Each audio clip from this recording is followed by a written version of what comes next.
Unlock your dream property with Meeks Realty Group, where Rich the Realtor makes real estate dreams a reality. Whether it's residential or commercial, we've got Charleston to Huntington covered. Your key to exceptional real estate experiences start here. Meeks Realty Group. Contact us at meeks.us. The views and opinions expressed on this program do not necessarily reflect the views and opinions of 580 WCHS, its employees, or WVRC Media. From the studios of WVRC Media, the country, the United States of America, the state, West Virginia, the city, Charleston. This is the Dave Allen Show on 580 Live. And your host. What we've got here is failure to communicate. He's kind of a big deal. I have come here to chew bubblegum and kick ass, and I'm all out of bubblegum. Dave Allen. Hey, folks, say good morning to you, and welcome to the show. The A-Train, Anthony Harbin, serving as our producer today. Biggly, Piggly, Wiggly, hotline 304-345-5858. Tony Vitaylor, text 304-935-5008. We do the show from the Jarrett Construction Studios, right on time, right on budget. Visit JarrettConstruction.com. We're brought to you by Thornhill Auto Group. Your next ride and your next service can be found on US 119 from Chapmanville to Logan to Belfry, Kentucky. Start your drive online at thornhillautomotive.com. Phone calls to the show are a service of Biggly, Piggly, Wiggly. Spring Street, Charleston. Texts to the show are courtesy of Tony the Tailor, West Virginia's finest men's store. Get ready for the Hart Schaffner Marks and J&M Footwear Trunk Show happening tomorrow. Tony the Tailor, you can follow him on Facebook or check out his website, bestmastertailor.com, for more information. Lots to get to this morning. Coming up a little bit later on in the show, Delegate J.B. Akers is going to be stopping by. I'm not sure if he'll be in person or at the Capitol yet, but one of the two will be taking in with Delegate J.B. Akers. Also, you know, I have a special place in my heart for anything having to do with veterans, particularly Vietnam-era vets and POWs and MIAs.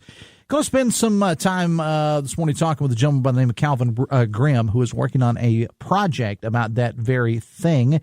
And there are several things in the news I want to get to as well, if time permits. Of course, it is girls basketball tournament time, day 2, over at the Coliseum and Convention Center. A reminder that the daytime games can be heard on Charleston's ESPN Radio, 106.7 FM, 1490 AM, while the night games are heard here on the WCHS network. Your calls and texts always welcome. Biggly, Piggly, Wiggly, hotline 304-345-5858. Tony Vitaylor, text 304-935-5008. So I want to start, though, by welcoming into the show Dr. Casey Sachs of BridgeValley. Good morning. Welcome to the show. Good morning, Dave. Great to be with you today. Thank you for taking time on your schedule to be here. Now, when we talked last week, you were running around with a bunch of Irish educators. It's Talk true, about, we were. and I thoroughly enjoyed having those folks in studio. I mean, I really, really did. It was nice to meeting with them and hanging out with them a little bit. Hope we didn't scare them off too bad. Were inspirational to them. They said they were going to go home and call their local radio station to figure out how they could talk about their programs and workforce development at home. All right. Well, I'm good for something then. I would never, and I will say this and we'll move on, I never thought, it's kind of hard to translate on radio, the expression when I told one of the ladies about pepperoni rolls. She I don't know that pepperoni rolls are a delicacy in her native land, because she gave me this look like I had just talked about eating a soap sandwich or something. You know, she was like, she kind of. I thought part of what was so important of your explanation was the history, to really help an outsider understand how significant that was culturally to West Virginia. I think is really important. Well, you know, she may have been all about that, but I will tell you, I don't know that she was that enthralled with the idea of pepperoni rolls, to be honest with you. Did you ever get them to Tutors? Because I told you you need to take them to Tutors. We took them to Tutors. What did they think of Tutors? I mean, I felt like it was a fairly warm reception. What's not to like? Exactly. I just didn't know how, you know, because we've all seen these things online where they take people from different countries or whatever, and they have them trying American food. I've seen some with Americans going to other places and trying that country's culture, or that country's culinary stuff, and it can turn out quite humorous. Overall, seriously though, how was their trip through the Kanawha Valley? Really a good visit. I think lots of opportunities. They're excited to create opportunities for our students to be able to come and study if they're interested. We would love to be able to do exchanges. I think there's a lot, especially about economies, that we can learn from each other. And I think overall, really positive interaction. Well, that's good. We were glad to have them in studio, and I know it was kind of a tight schedule, and I appreciate you taking time out of your schedule to come down as well. Okay, so a lot of people may not know this, but BridgeValley actually has a student government association, right? We do. We have a wonderful student government association. It's a really involved group of folks. And you got a legislative breakfast coming up, right? So our student government, for the first time ever, decided that they wanted to get more involved with our state policymakers. So the students themselves sent out invitations to all of the elected officials who represent our region and said, come have breakfast with us. So it'll be the first time they try it. It'll be Monday. It's their first day back from spring break. So I'm excited to see how it goes. They asked me to come and do a welcome, and I'm honored that they invited me too. Well, that's really good. I mean, that they want to get involved. And one of the things I like about, students at BridgeValley is that they're all different ages too. So we think college students, we're thinking, just young folks, but there's probably some folks with a little age on them there that'll be taking part in this too. It'll be great for them as well. It's true. We had a president a few years ago who was maybe 10 years older than I am. And so that's actually really fun because they bring a lot of work experience and child rearing experience and life experience. And often our employers tell us it makes them better employees, and it certainly makes them more fun to have involved in student government because they really have some perspective on life. Talking to Dr. Casey Sachs of BridgeValley, the Dave Allen Show on 580 Live, presented in part by Hudson's Pizza. Get yourself a large 18-inch pepperoni pizza and a pepperoni calzone, $21.99. Eat in, pick up, or get delivery. Find your closest Hudson's at Hudson'sPizza.com. Now, we may not talk about what you got going on in Montgomery as much as we should when we have you on these segments on the show, but what exactly is going on in Montgomery these days? Well, so Montgomery, we have about 10% of our classes there. It's really more convenient for folks who live in Fayette County and parts of Clay County, certainly up Oak Hill area. And so we really are proud of having a presence in the Montgomery area.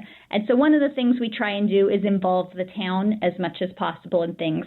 So we have a family night coming up on March 21st. We sent out flyers in town water bills, so we're hoping that's a good way to get the word out.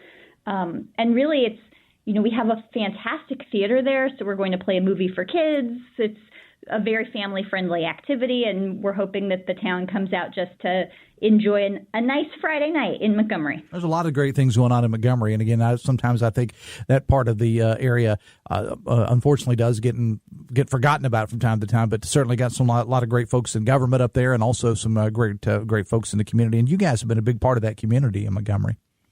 We really are so happy that we get to be there and have a presence. And, our HVAC program is there, our utility lineman program, the dental hygiene program. If you ever need your teeth cleaned, I know my students would love to do that for you for free. And that goes for any of the listeners. We run a free dental clinic, and it's wonderful for students. And the view is nice. Even if you're afraid of getting your teeth cleaned, you overlook the Kanawha River, so that's a plus. It's something to look at while you're having it done. Right. So I also know that you do a lot of work with the Chamber of Commerce. You have a leadership event coming up with them soon, right? We do. So we're really excited about the West Virginia Chamber of Commerce. They've been wonderful partners for us.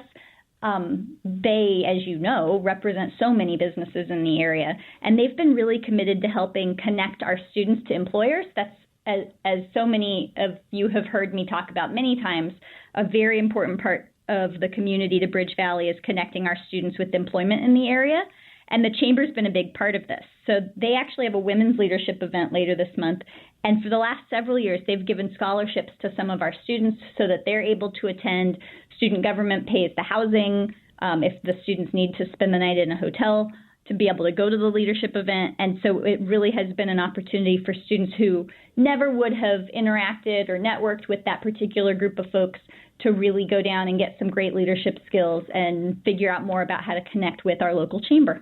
Actually had Kaylin George and Kathy Thomas from the State Chamber on the show on Monday talking about that leadership event. Oh, they're the best. Yeah, they did a great job on the show as well. Dr. Sachs, it's always a pleasure to talk to you. You mentioned the students are on spring break. Is that right? They are on spring break. It's quiet around here if you need to get any paperwork done. Yeah, and that's and here I'm taking time out of your schedule to have you talk on the radio today. I love talking with you. Thank you for taking us. Dr. Casey Sachs of BridgeValley, give us the website if people need more information again. It's bridgevalley.edu. All right, we'll talk again soon. Thanks a lot. Thank you. Dr. Casey Sachs of BridgeValley. And by the way, I will say this. If you didn't get to hear the show, and I think I'll have to check during the break. I think it was last Thursday that I had the folks from Ireland. They're educators in Ireland. It was an exchange program coming to the Kanawha Valley here. It was good. It was good stuff, not because of me, but I just learned a lot in talking to those folks. And I think one of my favorite things is when the gentleman referred to his son as being a petrol head, which is kind of like what we would say a gear monkey or something, I guess, in America. It was a good show. If you get an opportunity, you can go back and listen to it. Biggly Piggly Wiggly hotline, 304-345-5858. Tony Taylor text 304-935-5008. The Dave Allen Show on 580 Live, brought to you in part by Morgan & Morgan, America's largest injury law firm. If you're injured, visit forthepeople.com.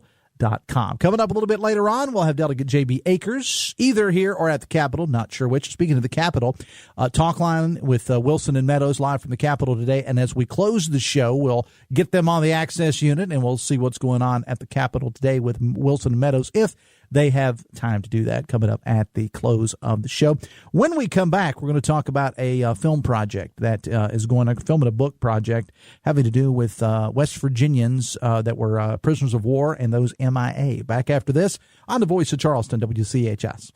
Brought to you by the Eric J. Tarr Family Businesses. Eric J. Tarr Family Businesses live to make life better for you and your family. Nobody does President's Day like Thornhill. Hey, it's Sydney, inviting you to Thornhill Ford Lincoln on the Thornhill Motor Mile, where you can find the best of the best in presidential savings. We're talking Benjamins. New 24 Ford Escape or Bronco Sport, available up to $6,500 off. 24 F-150 STX, up to $8,000 off. 24 Expedition, up to $14,000 off. You want it, and Thornhill has it. Plus, Thornhill's 10-year, 150,000-mile warranty with your new purchase. Visit us online at thornhillford.net and on the road to Total Savings, US 119 Chapmanville. Qualify for all offers through Ford Motor Credit. See Thornhill for all details. For your build or restoration, you can always count on us. Professional service and dedication, Charity's the name to trust. Saving you more, saving you time, providing quality building and design, right on time, right on budget. Call on Jarrett Construction.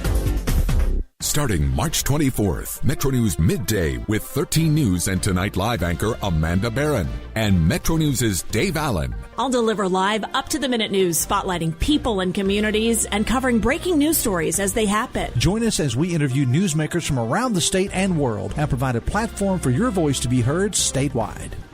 Metro News Midday, presented by Salango Law, starting March 24th from noon to 3 on this Metro News radio station.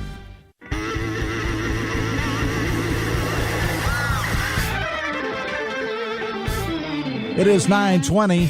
Biggly Piggly Wiggly hotline, 304-345-5858. Tony the Taylor text 304-935-5008. The A-Train Anthony Harbin in charge of things today.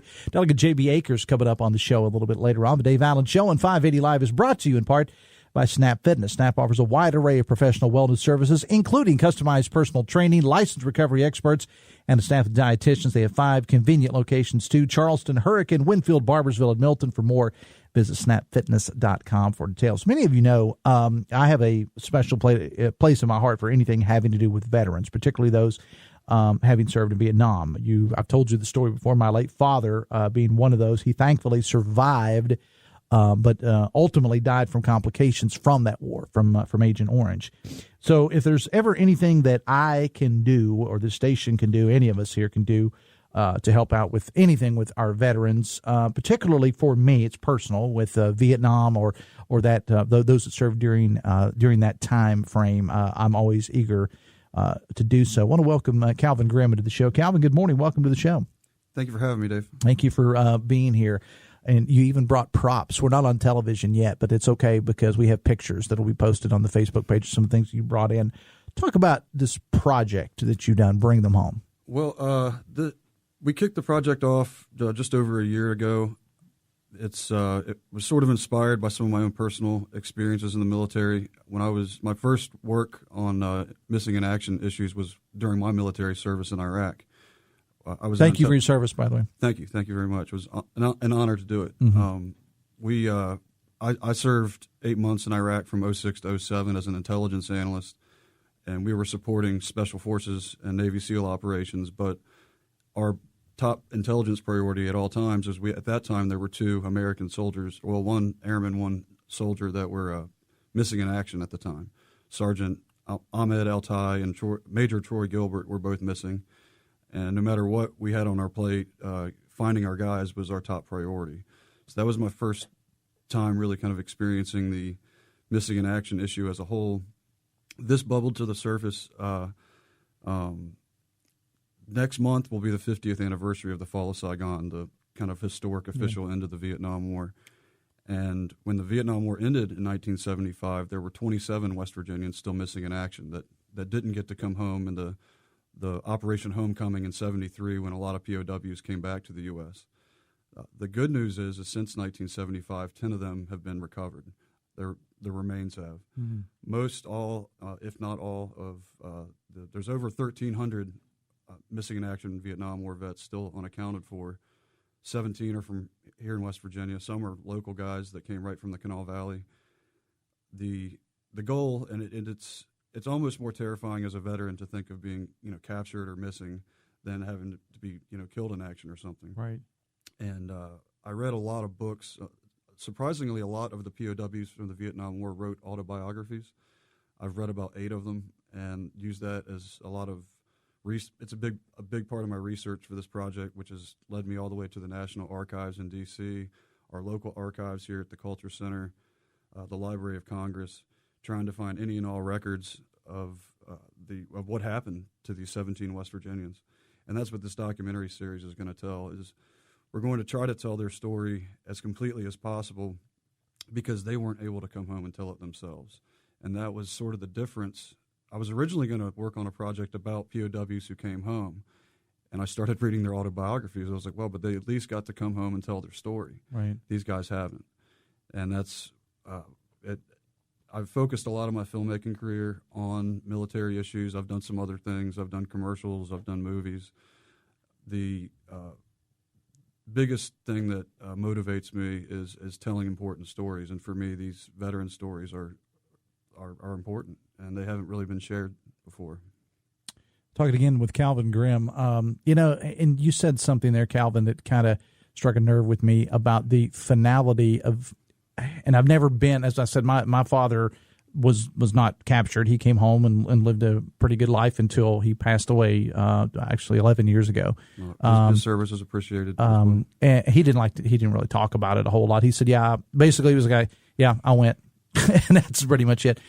But those that were, I always wonder, I try to put myself in the place of those families, what it must be like not knowing. Obviously, it's a tragedy if you know that your son or daughter was killed in the line of duty. But at least with him, there is and I'm not trying to, be cold-hearted. There's closure. Yeah, that's a great word for it. But simply not knowing, was it sudden? Did they suffer? Were they tortured? I mean, these things that I would think would have to go through these family members' minds. It does, and I will say that individual families and individual family members have all sort of processed it differently. Sure, I've interviewed a lot of them. We're still looking for some. I'd like to kind of use this as an opportunity. If you had on our Facebook page, Bring Them Home, you can find the list of all the 17 names, and we're looking for anybody who knew these guys because their story is not just their military record; it's also who they were before. Yeah. One good example, and we're looking for anybody who may have known Sergeant James, a.k.a. Jimmy Taylor. He's from Nitro, West Virginia, which, as everybody knows, Nitro is a huge military supporting town. Oh, yeah. And I mean, the fact that he was founded upon that. Exactly. And he left high school early. He went to Nitro High School to join the Army. And then in 1966, his Special Forces camp was overran, the Ashau Special Forces Camp. And from all accounts, he was killed in action, but they could not recover his body at the time. And there have been reports over the years of possible leads on a lot of times Vietnamese families they weren't known for desecrating bodies or anything, but they would bury it and try to hold it for ransom type thing. And I think that's probably a case for at least some of our missing guys. There are some that we know are definitely, they were killed in action, that their remains have not been able to come home. And that's really what it's all about is, all these guys deserve a full military honors funeral. They deserve to be brought home. And it's important for them, but it's also important as a covenant to our troops that are still serving, because they need to know that no matter what, they'll be brought home. And it's part of honoring the contract that America has with its troops. Yeah. With the 17, you mentioned one there's some with ties to the Kanawha Valley. What other areas are they from? All over the state, Weston, up in the eastern, Wheeling. The first West Virginian to go missing was Lieutenant David Wickham. He crash landed his aircraft onto the deck of the USS Kitty Hawk, and it flipped over, slid into the Gulf of Tonkin, where he is sitting in the cockpit of that aircraft today. And there's hope that he can be brought home eventually. And he's from Wheeling, West Virginia. Mm-hmm. That was 1965, and we lost veterans all the way up through.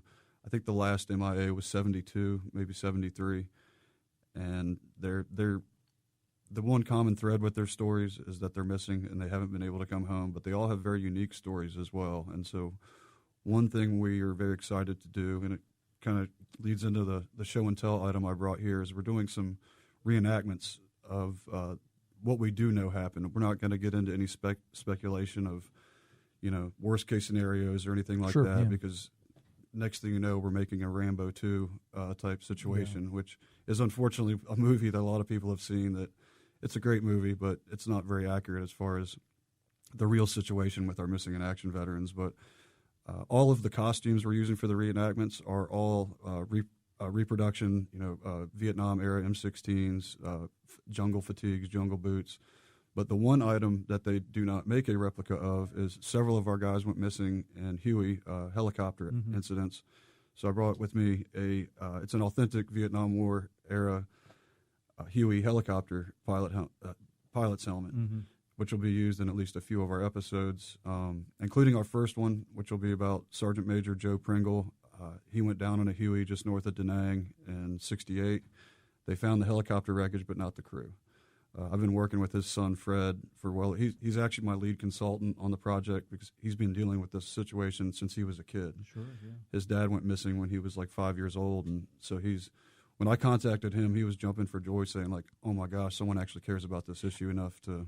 And that's one thing I wanted to ask you, Calvin, about the reception from the family. Because, again, I talked about my father's experience in Vietnam, and he would answer questions, but he didn't really, he would never watch a movie. He would never watch Platoon or, I don't watch Iraq War movies. I can see that. I can certainly understand that. But I would imagine that some families, as you said, like this one gentleman, are jumping for joy. But there may be some that are like, yeah, it's too painful. What has your experience been overall with the families? Well, all across the spectrum, I won't name the veteran's family out of respect for him his family, but there was a situation where some of his remains may have been recovered at one point, and I contacted the family, and they're living on the West Coast now.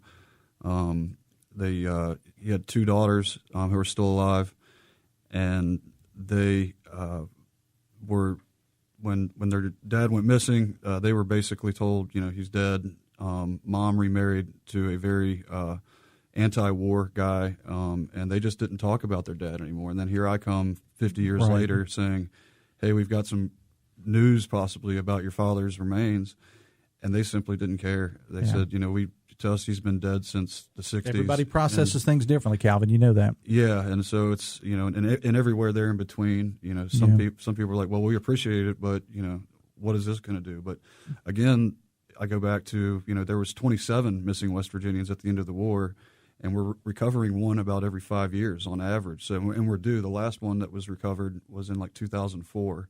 So, and there's some promising news coming out just even recently that could lead to some of these guys coming home. And I can guarantee that when they do, there's going to be a lot of vets here to welcome them home and give them a proper military funeral, which is what they earned. Sure.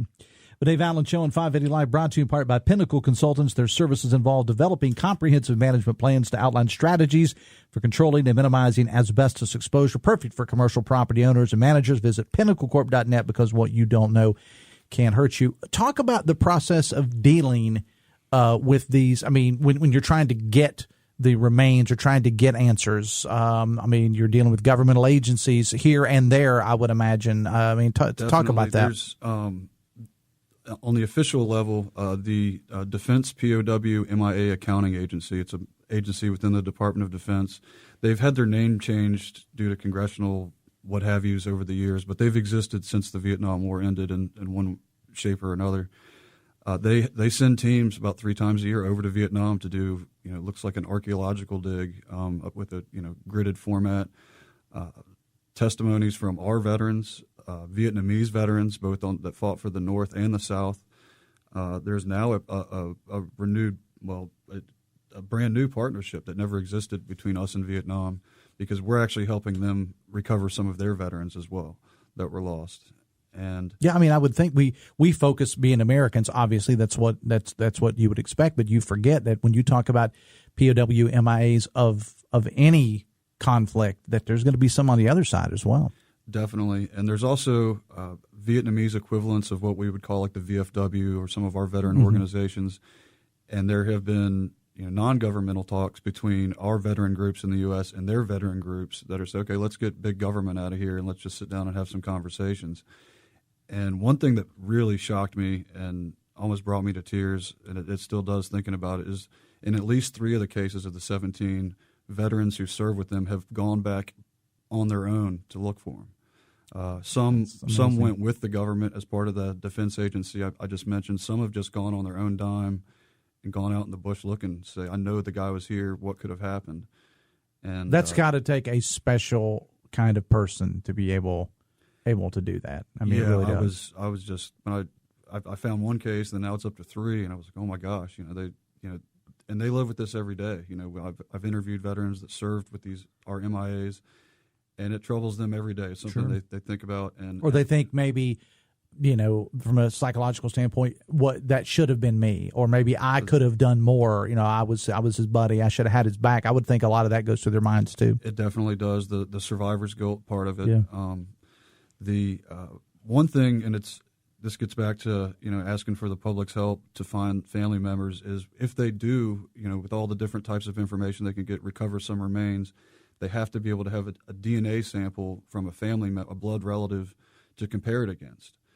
And it's really amazing the type of DNA tech that, according to some of their scientists that work on this stuff, the DNA technology they're using to identify our veterans is at least 10 or 15 years more advanced than what even the FBI is using in criminal stuff. And they also have the advantage of there's not a defense attorney, yelling at them like, oh, it's only a 99% likely identity, where with all the other information, it's like, okay, this is our guy. So there's several of our veterans that they don't have a family, what they call it a family reference sample. And it doesn't have to be a sister. It doesn't have to be a parent or a child. It can be like a 3rd or 4th cousin. As long as there's some blood relation, it's pretty impressive on the type of identification they can do. So that's, aside from us wanting to tell their stories, we're trying to link up. And we've already had 2 incidents where we linked up family members that no one in their family had ever given a DNA sample. And it's not like a blood thing. They just swab your cheek. Mm-hmm. And it's important that there was a big group of remains just a week ago that were discovered or brought back from Laos, and 4 of our West Virginians are actually in Laos, not Vietnam. But not that we were ever supposed to be in Laos allegedly, but we were, and we lost veterans there. And there's 4 West Virginians still missing in Laos, and they just brought back a large amount. They didn't disclose exactly how many. But there's a chance that once they go through all the processes that could be one of our guys. Right. And so a lot of the families don't have they're realistic that their loved one is probably gone, but every one of them still has some kind of hope. Closure. Yeah, exactly. Closure. There's a little bit of hope in there with all these folks. Where can people because we talked about this project. I want to give you an opportunity to talk about where they can see, where they can learn more. But if you mentioned Mr. Taylor, his family from the Nitro area, if there are people listening to this today that have questions, comments, Facebook the best way to reach out to you? Or yeah, we're working on our actual website. Their domains are difficult. Yes, these days, very. So, yeah. And we're kind of working on that. But our Facebook page is Bring Them Home. The stories of our fallen or our missing veterans of the Vietnam War. There's a couple of other Bring Them Home organizations out there, as it turns out, and they're for different types of things. One's like a pet thing, like trying to find lost pets. Yeah. So, but that's us. And you can also reach our team directly at lostvalleystudios@gmail.com. Or I can I'm happy to give you my phone number. It's 805-588-6999. You can email me, call me. Our research team we've spent thousands of hours, maybe tens of thousands at this point. I don't know, but looking into these cases. But we still have more to do. Our first 2 episodes about Sergeant Major Joe Pringle and Sergeant Jerry Auxier. Pringle is from Weston. Auxier is from Dixie, West Virginia. Those 2 episodes are almost done. And where will people see these? Or they're going to be streaming somewhere. Okay. Stay tuned for that. We're also going to be having some local screenings. Well, when you have the local screenings or when we get the streaming, I want to have you back on to talk about this. Sure. And we love all of our local theaters, the LaBelle, Taylor Books, all those. We've worked with a lot of those theaters in the past, and we're excited to share these stories and bring some awareness to the issue because it's something it's starting to get forgotten, and we're working on that. All right. Calvin, I appreciate you being here. Thanks for having me. Thanks a lot. It's 22 minutes away from 10. The Dave Allen Show on 580 Live, brought to you in part by Live Healthy, West Virginia, presented by WVU Medicine. Live Healthy tackles pressing health issues. It is a podcast. Check out the latest episodes, WVMetroNews.com. Under the podcast menu, start your journey towards better health today. Bigly, Piggly, Wiggly hotline, 304-345-5858. Tony the Taylor text, 304-935-5008. Back after this on the Voice of Charleston, WCHS. Brought to you by the Eric J. Tarr Family Businesses. Eric J. Tarr Family Businesses want to thank you for supporting local small businesses. Nobody does President's Day like Thornhill. Hey, it's Sydney, inviting you to Thornhill Ford Lincoln on the Thornhill Motor Mile, where you can find the best of the best in presidential savings. We're talking Benjamins. New 24 Ford Escape or Bronco Sport, available up to $6,500 off. 24 F-150 STX, up to $8,000 off. 24 Expedition, up to $14,000 off. You want it, and Thornhill has it. Plus, Thornhill's 10-year, 150,000-mile warranty with your new purchase. Visit us online at thornhillford.net and on the road to total savings, US 119 Chapmanville. Qualify for all offers through Ford Motor Credit. See Thornhill for all details. Banking is not just about numbers. It's about people. Are you connected? Without a community bank, your financial journey might feel lonely. And who will you turn to when life gets complicated? From checking accounts to loans, Poca Valley Bank has you covered. We are here to support you with personalized service and genuine care across our 8 locations. Poca Valley Bank, your community bank where relationships matter. Visit PocaValleyBank.com for more information. Equal housing lender. Member FDIC. Heart Royal Flush Tour 2025. Saturday, March 29th, Charleston Coliseum. A journey through the hits and timeless classics. The iconic band returns with special guest Cheap Trick. Tickets on sale now at heart-music.com. Heart with Cheap Trick live. Produced by AEG Presents. We all want what's best for our kids. Safe, healthy choices. But some politicians, right here in West Virginia, are going way too far. They're pushing a ban on safe ingredients in our grocery stores. That ban would jack up prices on almost everything we buy. Banning these types of ingredients would eliminate 60% of the food on grocery shelves, hiking prices even more, when we're already struggling. Worse, it would cost thousands of jobs all across West Virginia. Governor Morrissey can stop this reckless ban. It goes way too far. There are more sensible solutions. It should be our choice, not the government's. Call Governor Morrissey at 304-558-2000. Tell him to keep growing our economy and stand with hard-working West Virginians at yourcartyourchoice.com. Paid for by Americans for Food and Beverage Choice, with support from the American Beverage Association.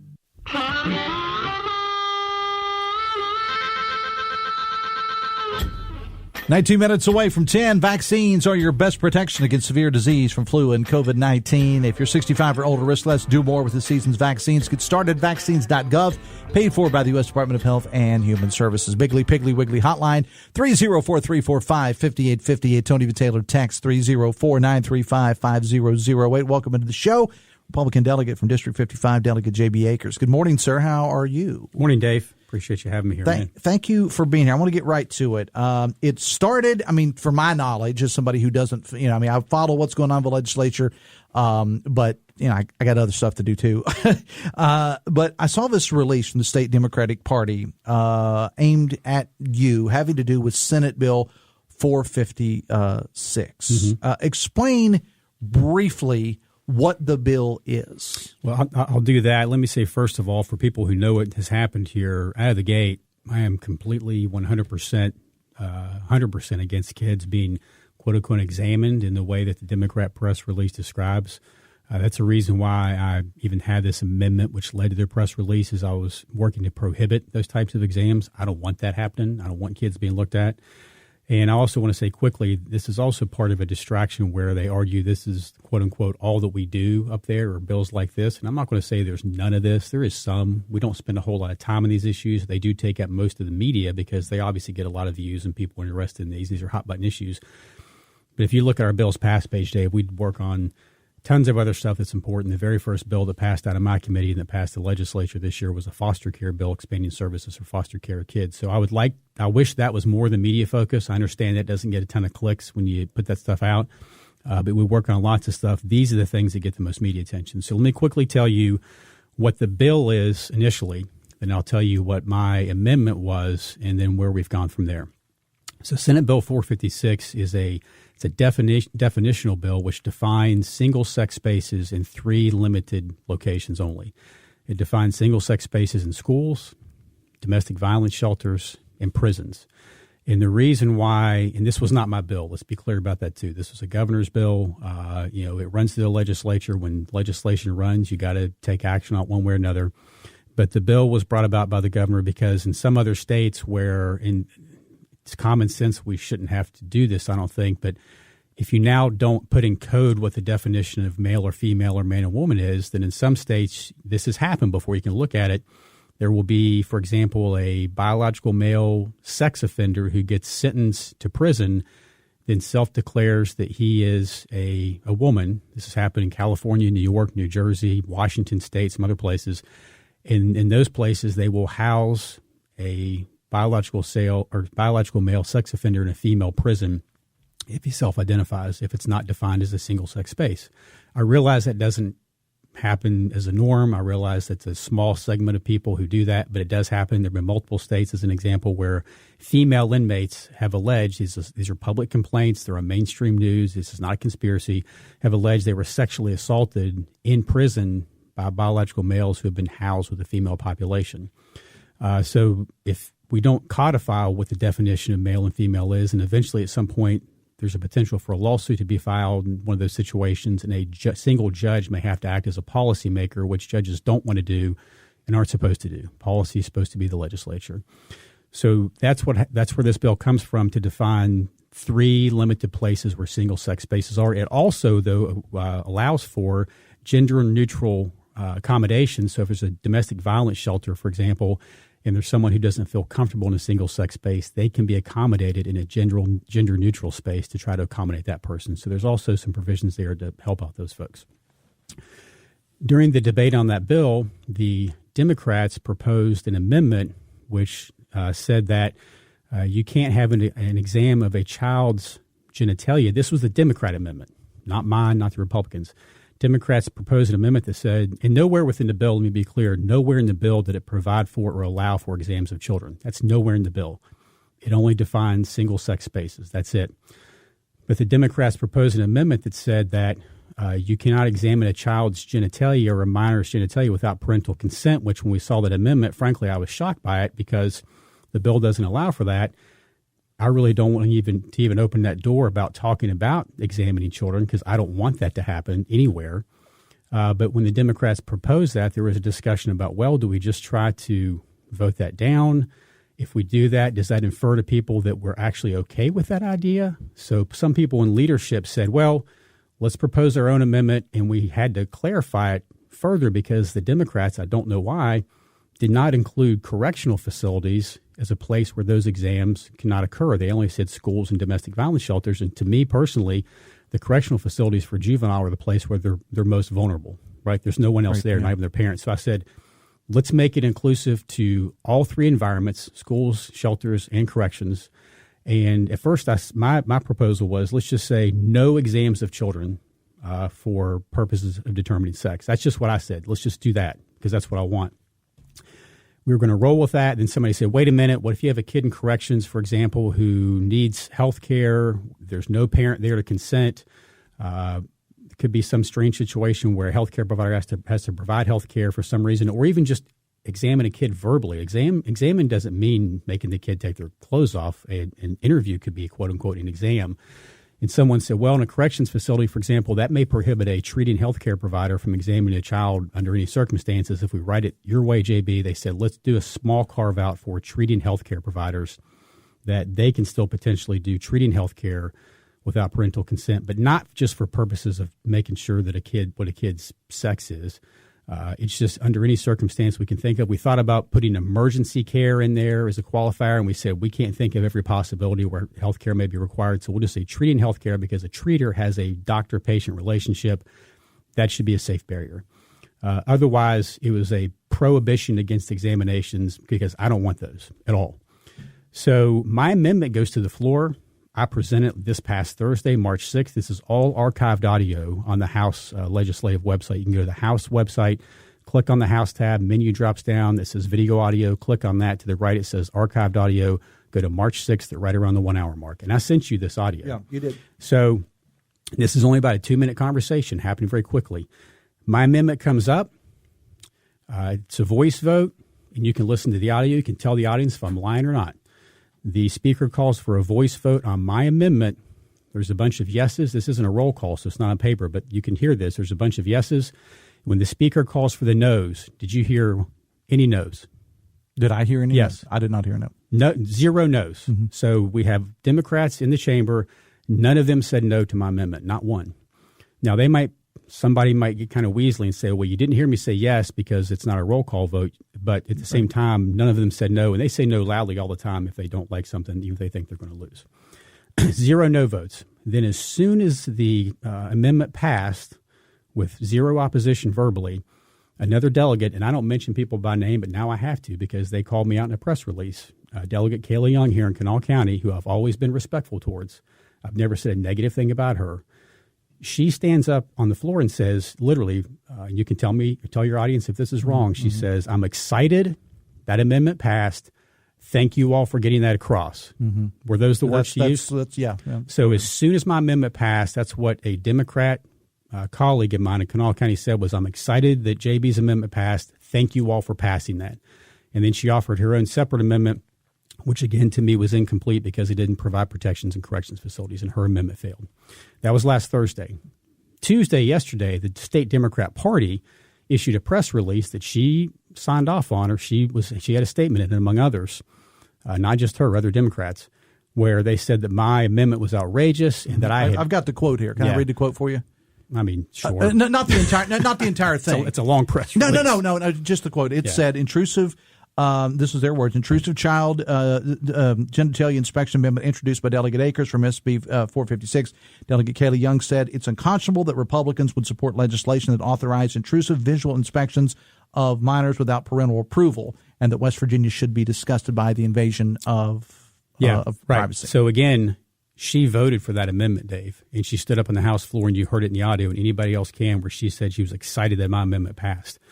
And I'll say this too, the discussion about examining children's quote unquote genitalia, which that's not in my amendment. I left the word genitalia out on purpose because I don't want the discussion even going that direction. I do not want kids being looked at. It was her amendment first that said that kids' genitalia can be examined with parental consent. But I'm like, why do you even want that in there in the first place? So I didn't even open the door to this. Her amendment was the first one that ever talked about an exam, and she's the one who used the word genitalia. I steered it away from that as best I could and had the very narrow, limited health care exception just in case something happens in a place like corrections. And they voted for it, and she stood up and said she was excited by my amendment and she was glad that it passed. Then on Tuesday, they come out and say that my amendment's outrageous and that somehow I was supporting exams of kids. 100% unequivocally false. State before, and we got to take a break, and I'm going to ask you if you can stick around after the break. State for the record right now in front of God and everybody here listening to the radio. Tell us what you meant by what you said and what you want to say now about this amendment. If 1,000% was a real number, I'm 1,000% against kids being examined. It was a very narrow carve out in the event that there was some healthcare situation in a place like a corrections facility, again, where a parent couldn't be there. That was it. Otherwise, I'll be telling you, I did not even want an amendment in there in the first place. This was a reaction to her amendment where she was the one who brought up allowing kids to be examined. That was it. That's where this came from. The Dave Allen Show on 580 Live is brought to you in part by Fresh Air Filters of Taze Valley. Fresh Air, your trusted filter experts for both your home or business. 304-440-1104 or visit freshairfilters.us because everyone deserves fresh air. Back after this on the Voice of Charleston, WCHS. Are you looking for a technical job in the medical field? Generations is growing and looking to add on job-trained physical therapy techs to our rehab team. To apply, visit one of our 7 convenient locations or simply click on us at generationspt.com. Nobody does President's Day like Thornhill. Hey, it's Sydney, inviting you to Thornhill Ford Lincoln on the Thornhill Motor Mile, where you can find the best of the best in presidential savings. We're talking Benjamins. New 24 Ford Escape or Bronco Sport, available up to $6,500 off. 24 F-150 STX, up to $8,000 off. 24 Expedition, up to $14,000 off. You want it, and Thornhill has it. Plus, Thornhill's 10-year, 150,000-mile warranty with your new purchase. Visit us online at thornhillford.net and on the road to total savings, US 119 Chapmanville. Qualify for all offers through Ford Motor Credit. See Thornhill for all details. When you need a fighter, you need us. Morgan & Morgan,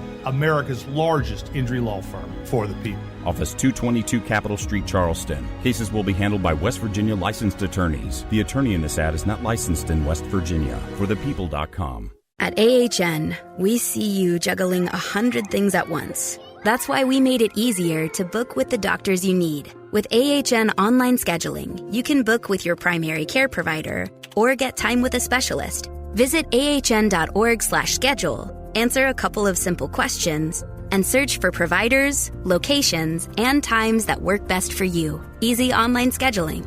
Because at AHN, we see you. At Giant Eagle, they've seen why Pittsburgh is called the City of Champions. Since 2020, with Odyssey and local communities, they've provided over 3.3 million meals through the Feed the Need Radiothon. This year, they're teaming up again with Odyssey and the Greater Pittsburgh Community Food Bank, who have been helping those in need for over 40 years. Giant Eagle is proud to fight hunger in the communities we call home. Donate today at 937thefan.com. The Hussett's March Special is a large 18-inch pepperoni pizza and a pepperoni calzone for $21.99. Visit your nearest Husson's for dine-in, pickup, or delivery. Order now at HussonsPizza.com.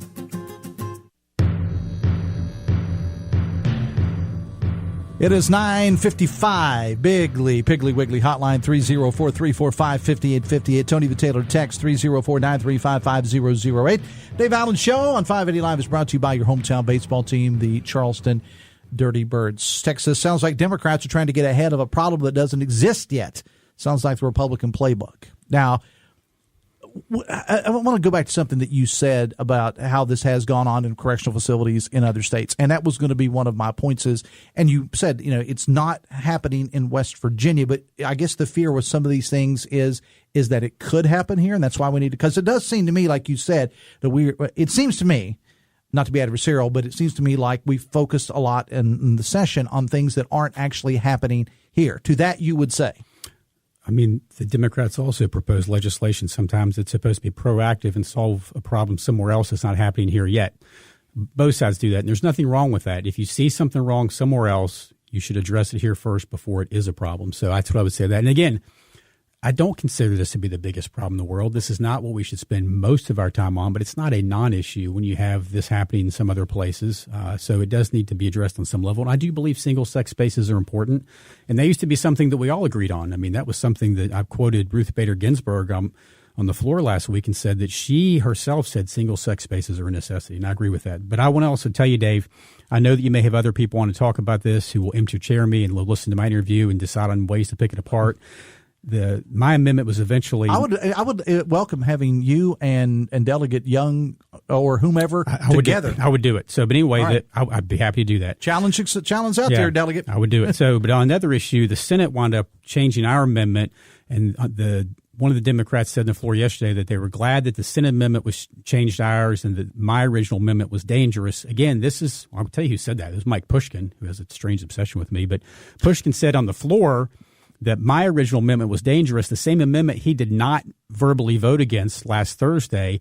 And the Senate amendment was one that I helped work on with them and that I helped craft as well. I was involved in that discussion because I just wanted to focus on no exams. And that's what the eventual amendment we all agreed upon mostly focused on. That's what I was trying to get to after the Democrats opened this door with exams in the first place.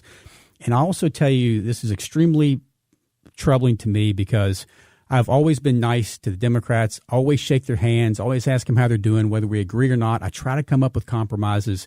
This is why you can't be bipartisan, Dave. They literally voted for and supported my amendment last Thursday, and then on Tuesday, a couple of days later, issue a press release against me, acting like they didn't do that, and then attacking me as being someone who's trying to cause these bizarre exams, which I'm against. So I'd love to work with them. I try to get along with everybody. We have tons of Democrat voters out there who I try to help. This isn't just about the politicians, but in terms of the people in the Capitol, this is why you can't be bipartisan because they will not let you. The minute you vote on something together, they'll turn around and try to pretend like they didn't do it on an issue like this. We had a text that said, and I got a ton of texts, one that says, ask him why Republicans in the Senate stripped the amendment out of the bill, and do you wish they would put it back in? No, I mean, the eventual version we agreed upon, I helped work on the Senate version, which the House agreed upon, and I was fine with that, too. I mean, again, my main focus was making sure that kids do not get examined. And on the House side, this wasn't just me. It was a discussion among many people. We need to make sure potentially that kids, their health care isn't interfered with. And I'm like, fine, if you guys want to do that, I'll do however. And I had to be the one who presented it because that's how it works. I'm the judiciary chair. Issues like this, I'll wind up having to present on the floor. So I tried to come up with a compromise on both sides. I'm perfectly happy with the Senate version. I really didn't want an amendment addressing this at all because the bill doesn't call for exams. But once this issue came up, the Senate version is perfectly fine with me. I don't want kids being examined. I don't. What are you working on today, sir, as we wrap up the show? What's on your schedule today? We have tons of stuff. We have actually a meeting I'm missing right now. We have floor session at 11. I mean, we have, and again, a lot of our bills, Dave, don't revolve around social issues. That's not what I focus on. I'm a jobs economy guy. That's mostly what I want to focus on. So those are the things we have. Like microgrid legislation is a big deal this year. I want to see that done quickly. All right, Delegate J.B. Akers, I appreciate you being on the show. Hey, thanks a lot. Yeah, thanks for having me. I'll come back anytime. We got the Capitol guys. I didn't get to them today. Sorry about that. Wilson and Meadows are coming up. Metro News Talk Line live from the Rotunda, coming up at 10:06 this morning. I spent some time talking about veterans. Tomorrow we're going to talk about K-9 veterans on the show tomorrow. I will see you then. Until next time, have fun and love somebody.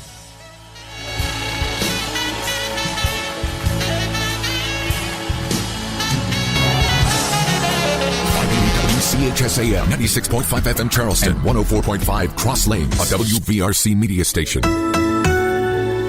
We're proud to live here too.